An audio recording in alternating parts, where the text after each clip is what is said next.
안녕하십니까. 저는 가톨릭대학교 교수 정옥년입니다.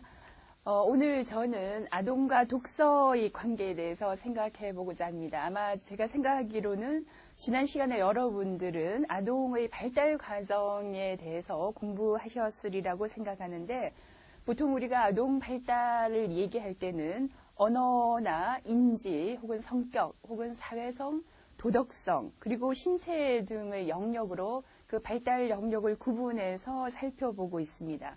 그래서 그러한 각 영역의 발달 과정에서 책을 읽는다는 것이 도대체 어떤 도움이 될 수 있는지, 그리고 또 어떻게 하면 그러한 각 영역의 발달을 촉진시킬 수 있도록 책 읽기 지도를 할 것인가, 이렇게 하는 것이 많은 사람들이 관심을 가지고 있는 주제인데, 이 시간에도 그런 내용을 중심으로 생각해 보도록 하겠습니다.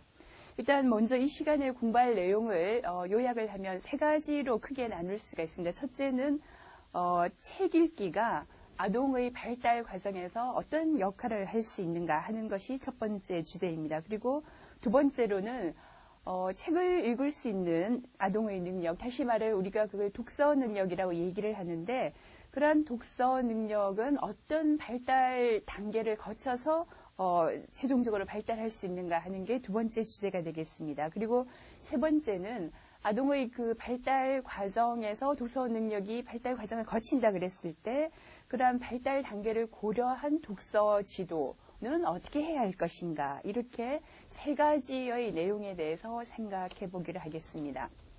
먼저 아동의 그 발달 과정에서 책 읽기가 어떤 역할을 할 수 있는지 생각해 보기로 하겠습니다.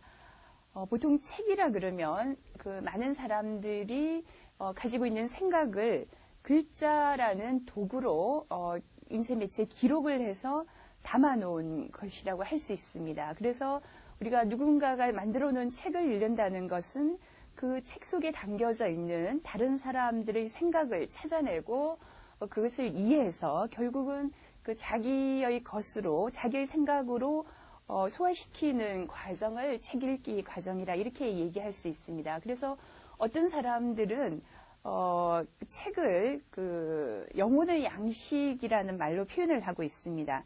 그래서 신체의 건강을 위해서 우리가 여러 가지 음식을 골고루 먹어야 하는 것처럼 정신의 건강을 위해서 여러 가지 내용의 책을 읽어야 한다고 말하기도 합니다. 그래서 실제로 독서 역사를 살펴보면 중세 어느 수도원에서는 그 식사 시간에 맞추어서 그 영혼의 양식이 되는 책을 이렇게 누군가 읽어주는 소리를 들으면서 식사를 했었다는 그런 기록들이 나와 있습니다.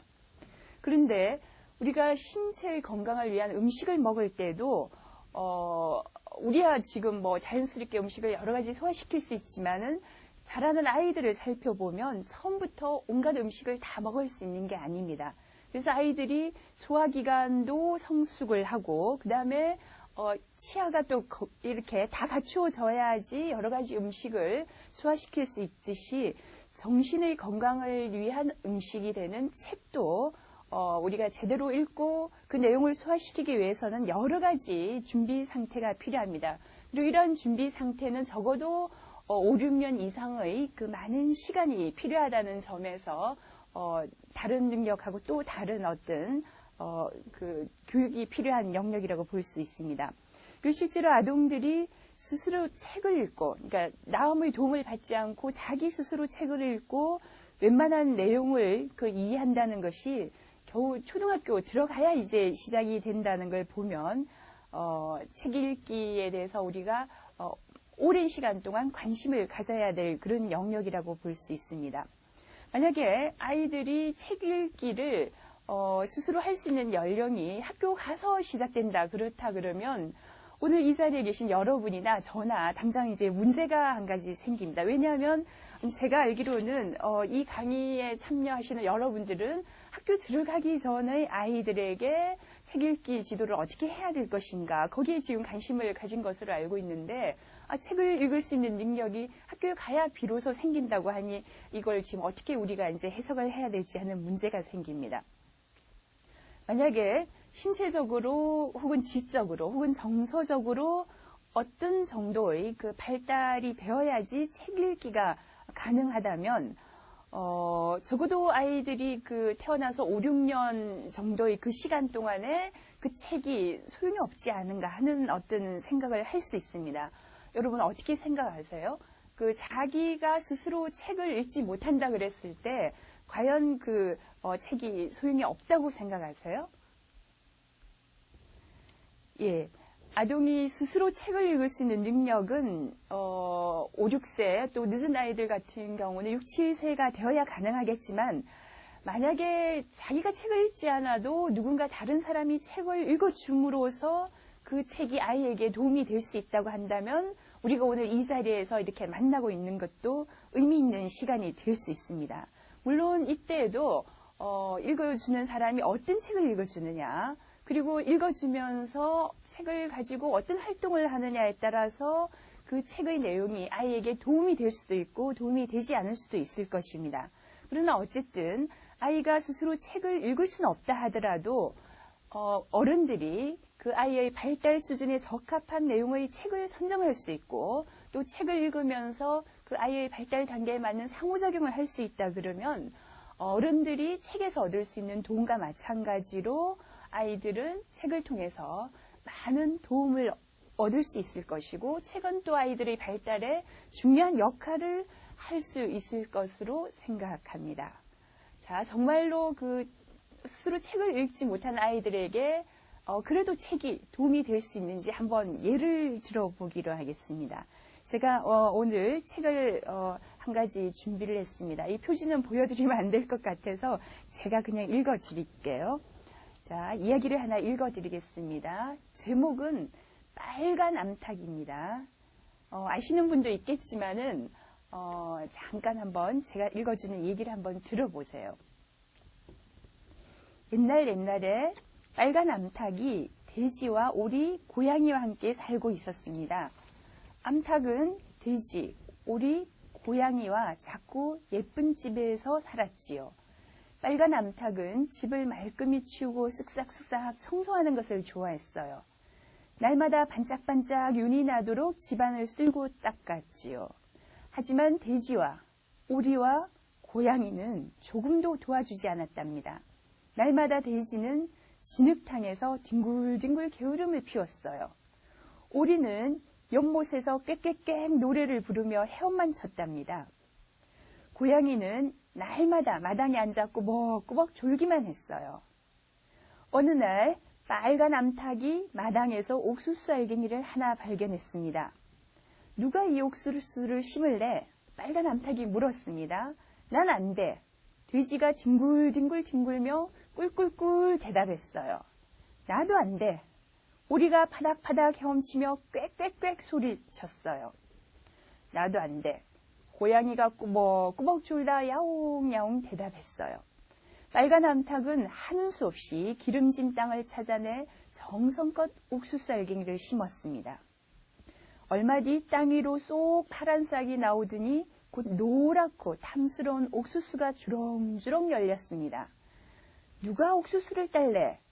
빨간 암탉이 물었습니다. 난 안 돼. 돼지가 뒹굴뒹굴 구르다 꿀꿀꿀 소리쳤습니다.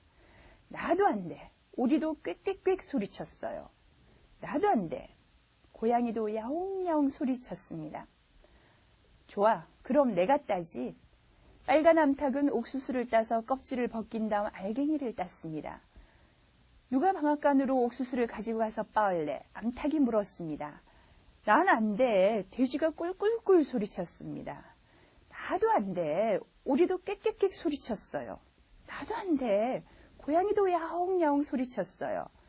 빨간 암탉은 하는 수 없이 방앗간을 찾아가 곱게 빻아달라고 부탁했습니다. 얼마 뒤 옥수수 가루를 담은 봉지가 빨간 암탉과 돼지와 오리, 고양이네 집에 도착했어요. 누가 빵 만드는 걸 도와줄래? 빨간 암탉이 물었습니다. 난 안 돼. 돼지가 꿀꿀꿀 소리쳤습니다. 나도 안 돼. 오리도 꽥꽥꽥 소리쳤어요. 나도 안 돼. 고양이도 야옹야옹 소리쳤어요. 좋아, 그럼 나 혼자 만들지 뭐. 빨간 암탉은 부엌으로 가서 혼자 빵을 만들었어요. 곧 맛있는 냄새가 온 집안에 가득 찼습니다. 냄새는 퍼지고 퍼져 정원과 연못, 마당까지 솔솔 퍼져나갔어요. 맨 먼저 진흙탕에서 뒹굴던 돼지가 달려왔습니다. 그 다음에 연못에서 헤엄치던 오리가 달려왔어요. 마지막으로 마당에서 낮잠을 자던 고양이가 달려왔습니다. 빨간 암탉이 커다란 접시에 빵을 올려놓으며 물었어요. 누가 이 빵을 먹을래? 나! 돼지가 꿀꿀 커다란 소리로 대답했어요. 나도! 오리도 꽥꽥꽥 있는 힘껏 소리쳤어요. 나도! 고양이도 야옹야옹 소리쳤습니다. 안 돼! 안 돼! 너희들은 모두 먹을 수 없어. 나 혼자 실을 신고 옥수수를 따고 방앗간으로 가져가 빻고 빵을 만들었잖아. 그러니까 이 빵은 나 혼자 먹어야 해. 빨간 암탉은 야금야금 맛있게 빵을 먹었습니다. 돼지와 오리와 고양이는 식탁에 빙 둘러앉아 꼴깍 침을 삼키며 그 모습을 지켜봤어요. 빨간 암탉이 마지막 남은 부스러기까지 다 먹어치울 때까지 말이에요. 자, 여러분 잘 아시는 얘기죠? 얘기 재밌어요? 재미없었다고요? 예, 어른들은 재미없는데 아이들 입장에서 생각하면 참 재미있어 해요. 한번 읽어봐 주세요, 아이들에게. 자, 그런데 이런 얘기를 몇 살짜리 아이들이 재밌어 할 거라고 생각하세요? 그런데 왜 재밌어 해요, 이런 얘기를? 예, 아마 어머니들은 잘 아실 테지만은 집에서 엄마 일도 거들어주지 않고 형제들 간의 일도 도와주지 않으면서 혼자서 빈둥빈둥 놀다가 막상 먹을 게 나오면 서로 먹겠다고 달려드는 아이들의 모습하고 여기 이야기에 나와 있는 돼지와 오리와 고양이의 모습이 아마 비슷하기 때문에 아이들은 굉장히 재밌어 할 거예요. 자, 그런데 이런 얘기를 재미있어 한다는 것 말고 또 이런 얘기를 들으면서 아이들은 어떤 도움을 얻을 수 있을지 한번 생각해 보기로 하겠습니다. 우리가 앞에서 아이들의 그 발달을 언어 발달과 인지 발달, 그리고 성격 발달, 사회성 발달, 혹은 신체 발달 이렇게 여러 가지 영역으로 나눌 수 있다 그랬는데 우리가 방금 읽었던 이 그 빨간 암탉 이야기는 아이들의 어떤 발달 영역에 도움이 될지 한번 생각해 봅시다. 예, 벌써 얘기가 나오네요. 우리가 빨간 암탉을 읽어보니까 똑같은 구조의 내용, 그리고 똑같은 문장이 자꾸 반복이 되죠. 그러면 아이들이 첫 번째, 두 번째, 세 번째 이야기가 반복되면서 나중에는 어떤 얘기가 나올지 아이들이 미리 알아서 자기들이 반응을 보입니다. 그리고 각각의 동물들이 어떻게 우는지, 예를 들면 돼지가 어떻게 했어요? 돼지가 꿀꿀꿀 했죠, 그죠? 그리고 오리가 어떻게 했습니까? 꽥꽥꽥 소리쳤고요. 그리고 고양이는 어떻게 했어요? 고양이는 야옹야옹 그랬죠. 그래서 이야기를 들으면서 아이들은 여러 가지 동물들의 울음소리를 익히게 되고 또 그 문장이 반복이 되면서 어떤 문장 구조가 이렇게 그래서 되풀이 된다는 걸 알 수 있게 됩니다. 그리고 또 여기 지금 빨간 암탉이라는 것에서 보면 여러 가지 개념을 발달시킬 수 있는 좋은 재료들이 많이 나옵니다. 예를 들면 옥수수가 노란색이었다는 것, 그리고 암탉의 색깔이 빨갛다는 것, 이런 색깔에 대한 개념을 아이들이 이야기를 통해서 익힐 수 있는 아주 좋은 기회가 될 수 있습니다. 그리고 빵을 만들기까지 씨를 뿌리고 그 다음에 싹을 키우고 열매를 따고 가루를 만들고 또 빵을 만드는 이런 과정들은 어떤 물건을 만드는 과정이 하루아침에 되는 게 아니라 일정한 시간을 거쳐야 되고 그러한 시간을 거치면서 기다리면서 만들어진다는 걸 아이들에게 우리가 은연중에 가르쳐 줄 수 있습니다. 그리고 여기서 이제 얘기를 읽고 나서 많은 아이들이 아마 이런 걸 느낄 거예요. 그래, 내가 도와주지 않았으니까 나중에 빵을 얻어먹을 자격이 없구나 이런 생각을 하게 되는데 우리가 마지막에 어떤 결과를 공유하기 위해서는 다른 사람을 도와줘야 된다는 것, 이런 측면에서 보면 이 이야기는 아이들의 성격이나 사회성 발달에도 많은 도움이 될 수 있습니다. 그래서 내가 하고 싶고 내가 좋아하는 일만 하는 것이 아니라 때로는 어떤 우리 공동의 목적을 달성하기 위해서 내가 하기 싫더라도 노력을 해야 되고 힘을 합쳐야 되고 이런 것을 이야기를 통해서 배울 수 있습니다. 다시 한번 빨간 암탉을 읽어보세요. 이 얘기가 아이들에게 얼마나 많은 것을 가르쳐 줄 수 있는지 아마 여러분들도 이야기를 다시 읽으면 눈에 보일 겁니다. 예, 자기 스스로 책을 읽을 수 없다 할지라도 5, 6세 정도의 그 나이가 되기까지 만약에 예를 들어서 집에서 매일 한 권씩 어머니가 책을 읽어줬다. 그러면 그 양이 얼마나 엄청나겠습니까? 그래서 학자들이 연구를 해보니까 학교에 들어와서 공부를 잘하는 아이들, 학교에 들어와서 독서 능력이 뛰어난 아이들을 이렇게 쭉 조사를 해보니까 그 전에 학교에 이미 들어오기 전에 집에서 부모님들이 많은 책을 읽어준 아이들이 훨씬 그 독서 능력이 뛰어나고 결과적으로 어휘력이나 어떤 문장 이해력이라든지 그 다음에 학습하는 데 필요한 배경 지식들이 훨씬 많았다는 얘기를 합니다. 그러면 우리가 책을 직접 자기가 읽을 수 있는 나이는 5, 6세가 돼야 시작이지만은 그러한 책을 읽을 수 있는 능력이라는 것은 태어나서부터 어머니와 부모님과 가족들의 어떤 말하기와 듣기와 책 읽어주기 활동을 통해서 그러한 독서 능력이 형성될 수 있다고 생각합니다. 그러면 그게 준비가 된 아이들과 전혀 그런 경험이 없는 아이들은 출발점에서 이미 많은 차이를 안고 들어갑니다. 우리가 조기 교육이 중요하다는 얘기를 많이 하지만 그 조기 교육에서 가장 중요한 내용을 차지해야 될 게 이런 아주 옛날부터 내려온 많은 어떤 좋은 이야기들이라든지 우리가 그 부모님들이 어렸을 때 들었던 많은 얘기들을 아이들에게 들려주는 것이 가장 중요한 활동이라고 생각합니다.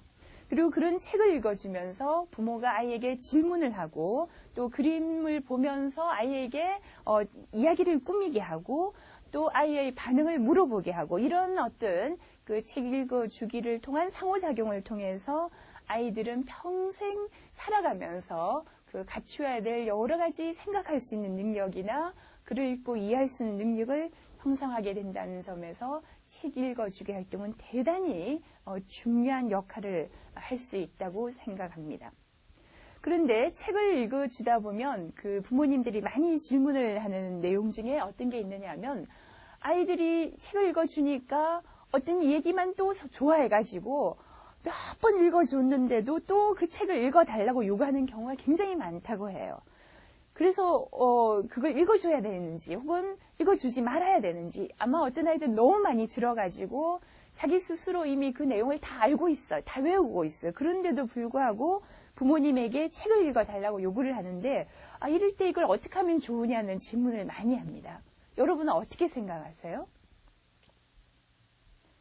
예, 학자들도 그 아이들이 좋아하는 이야기를 반복해서 읽어달라고 요청을 할 때 이것이 도대체 교육적으로 무슨 의미가 있는지를 많이 이제 고민을 해봤었던 것 같아요. 그래서 연구 결과에 의하면 그 좋아하는 얘기를 아이들이 반복적으로 들을 때 아이들은 그 세부적인 내용은 이미 알고 있기 때문에 그 이해의 수준이 한 단계 더 업그레이드 될 수 있는 좋은 기회를 가진다고 합니다. 우리가 어떤 글을 읽고 이해한다 그랬을 때는 그래서 하고 있는 이야기 자체에 관심을 가지는 사실적 이해와 또 추론적 이해, 그 다음에 자기 문제에 그 이해한 내용을 적용하는 적용적 이해, 비판적 이렇게 그 사고력의 수준에 따라서 이해의 수준을 이렇게 구분을 하기도 하는데 반복해서 이야기를 들려달라고 하는 아이들의 경우에는 고차원적인 사고를 할 가능성이 훨씬 많아진다고 합니다. 그래서 질문도 예전에 하지 않았던 또 다른 질문을 하기도 하고 또 자기 나름대로 그 이야기에 대해서 여러 가지 해석을 덧붙이기도 하고 등장인물에 대해서 평가를 하기도 하고 부연 설명을 하기도 한다고 합니다. 그렇다면 아이들이 들은 얘기, 자기가 다 외우고 있는 이야기를 할지라도 부모에게 또 읽어달라고 할 때 우리가 거절해야 될 이유는 전혀 없다고 볼 수 있습니다. 예, 자 여기까지는 아이들의 그 발달 과정에서 특히 책 읽어주기 활동이 어떤 역할을 할 수 있는지를 간단하게 살펴봤습니다. 다음에는 두 번째 주제로 글을 읽고 이해할 수 있는 능력, 다시 말하면 아동들이 독서 능력이 어떻게 발달하는지를 단계별로 간단하게 살펴보고 그러한 발달 단계에 따라서 우리가 독서 지도를 할 때 어떤 점을 유의해야 하는지를 살펴보기로 하겠습니다. 대체로 아동들이 스스로 글을 읽을 수 있는 연령은 차이가 있기는 하지만은 5, 6세 정도가 되면 이미 그 빠른 아이들은 글을 읽을 수 있다고 볼 수 있습니다. 그러나 그 이전에 이미 부모들이 책을 읽어주는 활동을 통해서 아이들은 많은 독서 능력을 습득하고 있다고 볼 수가 있습니다. 그래서 학자들은 독서 능력을 발달 단계별로 나누면서 가장 그 밑에 단계를 혼자서는 글을 읽을 수 없는 단계를 하나로 보고 있고 그 다음에 문자를 해독하면서 떠듬떠듬 글을 읽어가면서 읽기의 유창성을 배우는 단계를 두 번째 단계로 봅니다. 다음으로는 문자 해독이나 글을 유창하게 읽는 것은 문제가 아니지만은 그러한 그 읽기 방법들을 학습을 하고 공부를 하는데 활용을 하는 그 단계로 또 세 번째 설정을 하고 있습니다. 그리고 마지막으로는 그 학습뿐만 아니라 독서 자체를 자기가 그 원하는 여러 가지 목적을 위해서 우리가 흔히 이제 독서하는 목적을 학습을 하기 위해서 혹은 정보를 얻기 위해서 혹은 개인적인 내적인 성찰을 위해서 혹은 다른 사람과의 그 의사소통이나 인간관계를 위해서 읽기도 하고 그리고 마지막으로는 내면적인 성숙을 위해서 읽기도 하고 뭐 이런 여러 가지 이제 목적을 하는데 마지막 단계는 그런 개인적인 목적에 따라서 독서라는 행동을 이렇게 다양하게 활용하는 단계로 볼 수 있습니다. 그래서 이러한 단계들을 2살에서 5살까지를 우리가 놀이 단계라고 얘기를 하고 있고요. 그 다음에 6살에서 7살 그 문자를 해독하는 단계에서 실험 단계라는 용어를 붙이고 있고 그 다음에 8살에서 9살까지는 초보적인 독서 단계 그 다음에 9살부터 초등학교 과정에는 전환 단계라 그래서 묵독, 그러니까 음독, 소리 내서 글을 읽는 단계가 소리 내지 않고 글을 읽는 단계로 전환이 되고 다양한 이제 읽기 기능을 습득하는 단계로 넘어갑니다. 그리고 중학교 정도가 되면, 중등학교 정도가 되면 독서 자체를 학습을 하기 위한 어떤 여러 가지 활동으로 응용을 하는 자립 단계로 볼 수가 있습니다. 그리고 고등학교 이후에는 성숙 단계라 그래서 비판적이고 창의적인 사고까지 가능한 단계 그리고 요즘 흔히 이야기를 하고 있는 논술 같은 경우에는 그야말로 성숙 단계에서 가장 많이 활용될 수 있는 독서 활동의 한 방법으로 볼 수가 있겠습니다. 근데 이러한 여러 단계 중에서 지금 여기 계신 분들의 관심사 자체가 초기 독서 단계 정도까지의 아동들에게 있다고 제가 알고 있기 때문에 우리는 놀이 단계 그리고 실험 단계 그리고 초보 단계에만 집중을 해서 살펴보기로 하겠습니다. 보통 2살에서 5살까지의 그 독서 단계를 우리가 놀이 단계라고 하는 이유는 그 시기에 가장 중요한 독서의 목표는 독서가 재밌다는 것을 알 수 있다는 거죠. 그래서 놀이 활동이 재밌는 것과 마찬가지로 책에도 아주 재밌는 뭔가가 들어있다는 것을 알게 된다 그러면 놀이 단계에서의 우리가 독서 지도를 하는 목표는 일단 완성된다고 볼 수가 있습니다. 그래서 책 속에는 재밌는 얘기가 있고 또 책을 읽어주는 어른이나 부모와의 상호작용 자체가 또 아이에게 대단한 즐거움을 주는 그런 단계가 된다 그러면 놀이 단계에서는 성공할 수 있다고 보겠습니다. 그리고 이 단계에서 독서 지도를 할 때 우리가 유의해야 될 점은 일단 아까 얘기한 것처럼 일단 책이 재미있어야 되기 때문에 아이가 싫어하는 책을 억지로 읽어주려고 할 필요는 없습니다. 그래서 아이가 좋아하는 책에 초점을 두면서 많이 읽어주는 게 필요합니다. 그리고 이 단계의 아이들의 특징이 아까 말씀드린 것과 같이 잘 아는 얘기를 반복해서 읽어달라고 요청할 때 그것도 거절하지 마시고 반복해서 읽어주고 또 간혹 아이가 책을 거꾸로라도 들고 책을 읽는 흉내를 낸다 그러면 칭찬을 해주는 게 필요합니다. 그리고 책의 내용을 보면서 아이의 생활에 일어나는 다양한 어떤 그 사건이나 생활 속에서 일어나는 어떤 여러 가지 물건이라든지 생활 속에서 우리가 찾을 수 있는 어떤 개념들하고 책에 나와 있는 내용들을 이렇게 우리가 연결시켜주는 그런 질문들을 하면 아이에게 많은 도움이 될 수 있습니다. 그리고 6세에서 7세 정도, 쉽게 말하면 실험 단계, 그러니까 문자 언어를 획득하는 단계에서는 그동안에 소리로서 알고 있던 그 언어가 글자와 연결된다는 걸 아이들이 이제 알게 되면서 글 속에서 자기가 알고 있는 단어를 이제 찾아낼 수 있게 됩니다. 그래서 자기 이름을 찾는다든지 자기 이름에서 시작하는 글자가 책 속에 발견된다든지 혹은 많이 쓰고 있는 어떤 단어들을 이렇게 찾아낼 수 있는 그런 단계가 됩니다. 그리고 그림을 보면서 아직까지 글만 있는 책은 읽기가 어렵기 때문에 그림을 보면서 아이 스스로 이야기를 꾸며내기도 하고 또 이 단계가 되면 자기가 좋아하는 책도 이렇게 이제 발견할 수 있기 시작합니다. 그래서 이 단계에도 여전히 책을 많이 읽어주는 게 필요하고 만약에 부모님들이 원하신다 그러면 독서 전략을 여기서도 아마 몇 가지 활용할 수 있을 것입니다. 예를 들면 그림책의 이렇게 표지를 보면서 야 여기 무슨 얘기가 나올 것 같으니 그러니까 내용에 대해서 예측을 하게 한다든지 책의 제목을 읽어주고 그 제목을 통해서 우리가 있을 수 있는 얘기를 한번 말해보게 한다든지 그 다음에 책을 읽어가면서 중간중간에 왜 얘가 이랬을까? 왜 이런 일이 일어났을까라는 질문을 하게 함으로써 아이들이 좀 더 이제 깊은 생각을 할 수 있도록 도와줄 수 있을 것입니다. 그 다음에 6, 7세 정도가 되면 아이들의 기억력이 웬만한 거는 그 기억력이 이제 이렇게 기억력 자체가 확장되기 때문에 짧은 이야기 같은 경우에 읽어주고 난 다음에 아이로 하여금 무슨 얘기가 있었는지 다시 한번 이야기를 해달라고 얘기를 하면 아이 나름대로 들은 이 얘기를 기억해서 이렇게 말을 할 수 있게 됩니다. 그러면 이야기를 듣고 다시 말하기를 통해서 기억력도 확장되면서 중요한 것과 중요하지 않은 내용을 구별할 수 있는 그런 어떤 연습을 할 수도 있습니다. 그리고 다음 단계 8, 9세가 되면 이때는 아마 대부분의 아이들이 문자를 이미 이제 읽을 수 있을 겁니다. 그래서 누가 일부러 읽어주지 않아도 혼자서 글을 읽을 수 있을 것입니다.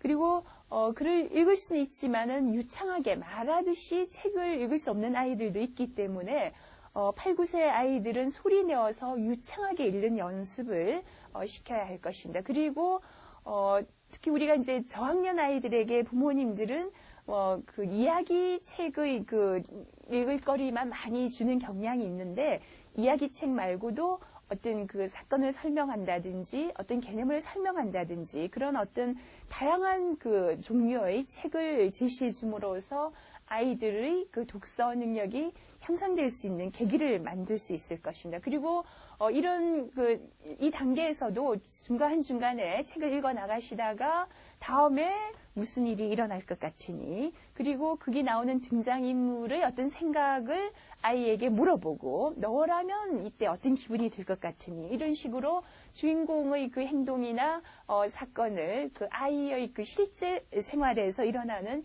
일과 연결시켜주는 작업을 할 수 있도록 질문을 던져주는 게 필요합니다. 그리고 초보 단계에는 문자 해독 자체가 중요한 게 아니라 다양한 그 어떤 상황에서 독서를 할 수 있는 기본 토대를 만들어가는 과정이기 때문에 책을 읽는 습관을 들이는 게 상당히 중요합니다. 그래서 정기적으로 아이를 데리고 서점에 가서 책을 구입하신다든지 아니면 도서관에 정기적으로 가셔가지고 여러 가지 종류의 책을 이렇게 선택해서 읽을 수 있는 어떤 습관을 들이는 게 상당히 중요하다고 볼 수 있습니다. 다음에 그 초보 단계 이후에 전환 단계에서는 우리가 여러 가지 이제 읽기 기능을 학습하는데 이거는 가정에서 하기보다는 그 학교에서 그 의도적인 공식적인 교육 활동을 통해서 선생님들이 주로 하시는 활동이기 때문에 여기서는 그 이후의 일에 대해서는 다루지 않는 것이 좋을 것 같습니다.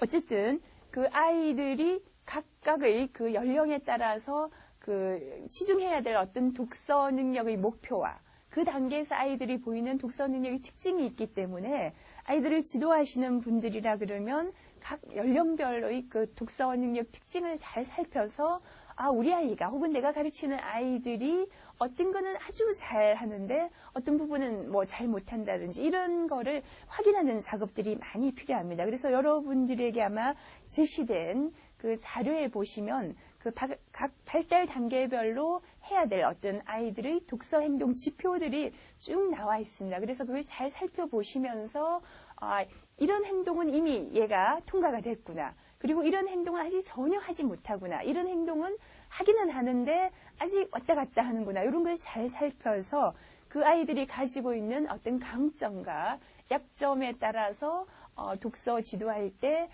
이렇게 좀 더 신경을 써야 될 부분 혹은 그는 신경을 쓰지 않아도 될 부분 이런 부분을 이제 걸러내시는 게 아마 도움이 될 것이라고 생각합니다. 예, 이상으로 이 시간에는 아이들의 그 다양한 발달 영역에서 책이 어떤 역할을 할 수 있는지 한 가지 그 책을 예를 들면서 살펴보았습니다. 그리고 책을 읽을 수 있는 아동의 그 독서 능력이라는 것이 하루아침에 형성되는 것이 아니라 오랜 시간에 걸쳐서 발달하며 어쩌면 우리가 평생 동안 책을 읽고 이해할 수 있는 능력이란 평생 발달시켜 가야 할 과정인지도 모릅니다. 그래서 그러한 오랜 시간에 걸쳐서 서서히 발달하는 그 독서 능력을 형성해서 특히 초기 단계에 부모님들이 가정에서 책을 읽어주는 것이 얼마나 중요한 역할을 할 수 있는지 말씀드렸습니다. 그리고 각 아동의 그 독서 능력을 발달 단계별로 살펴보면서 그 발달 특징에 맞는 독서 지도가 필요하다는 얘기를 말씀드렸습니다. 예, 이후에 계속되는 교육에서는 아마도 그 아동 도서의 종류라든지 그리고 구체적으로 책을 읽어줄 때 어떻게 지도해야 되는지 이런 것들이 아마 후속적으로 다루어질 것으로 생각을 합니다. 감사합니다.